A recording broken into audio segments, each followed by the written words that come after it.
नमस्कार दोस्तों, पिछले वीडियो में हमने क्वेश्चन नंबर 1 और 2 को देखा था और विभाज्यता के आपको उसमें से कुछ नियम भी बताए थे। अब हम करते हैं इस वीडियो में क्वेश्चन नंबर 3 को करेंगे, जो पहले का पार्ट थर्ड बोल सकते हैं। तो इसको कैसे करेंगे? 3825 है, 3825 है। अब इसमें क्या होगा कि हमको भाग देना है। तो सबसे पहले हमको 2 से भाग देना होता है, तो हमको पीछे का अंक देखना है। पीछे का अंक क्या है? 0 2 4 6 8 होगा, तो वो 2 से जाएगा नहीं तो नहीं जाएगा। तो इसमें 5 है, तो ये संख्या 2 से विभाजित नहीं होगी। अब हमको 3 पे चलना है। 3 का क्या नियम है कि अंकों का जोड़ 3 से विभाजित होना चाहिए। तो अंकों को जोड़ लेते हैं हम, तो कितना हो जाएगा? 3 धन 8 धन 2 धन 5, 3 और 8 11 और 2 13, 13 और 5 कितना होता है? 18। 18 3 के पहाड़े में आता है या फिर 3 से विभाजित होता है, तो ये संख्या 3 से विभाजित होगी। तो हम इसमें 3 से भाग देंगे। 3 से भाग दिया, 3 एकम 3, 8 में 3 दूनी 6, 2 बचा 22 हो गया, 3 सते 21, 1 बचा 15 हो गया, 3 पंजे 15।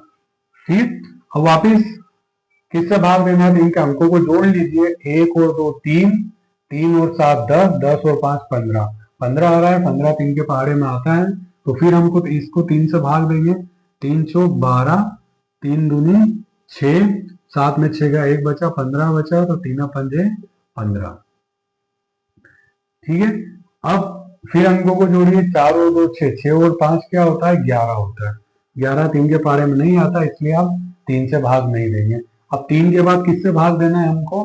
3 के बाद भाग देना है 5 से। अब 5 के लिए क्या नियम है? अगर संख्या के पीछे 0 या 5 होता है तो संख्या 5 से विभाजित होगी, अन्यथा नहीं होगी। तो यहाँ पे संख्या के पीछे 5 है, तो इस संख्या में हम 5 से भाग देंगे। तो 5 से भाग देंगे, 5 8 है 40, 42 में 40 दिया तो 2 बचा, 25 हो जाएगा, तो 55 25। वापिस से पीछे 5 है, तो फिर 5 से भाग दे देते। 5 एकम 5, 3 बचा, 35 हो गया, 5 सते 35 हो गया। अब 17 क्या है? आप ध्यान से देखेंगे तो 17 एक अभाज्य संख्या है, तो अभाज्य संख्या में उसी संख्या से ही भाग जाता है, तो 17 से ही भाग देंगे। तो ये इसके गुणनखंड हो जाएंगे। तो 3825 के क्या गुणनखंड होंगे? 3 गुणित 3 गुणित 5 गुणित 5 गुणित 17। इनको अगर और सिंपल करके लिखना है तो 3 की घात 2, 5 की घात 2 गुणित 17। तो ये आपके हो जाएंगे 3825 के गुणनखंड। ठीक, ये आपका आंसर हो जाएगा।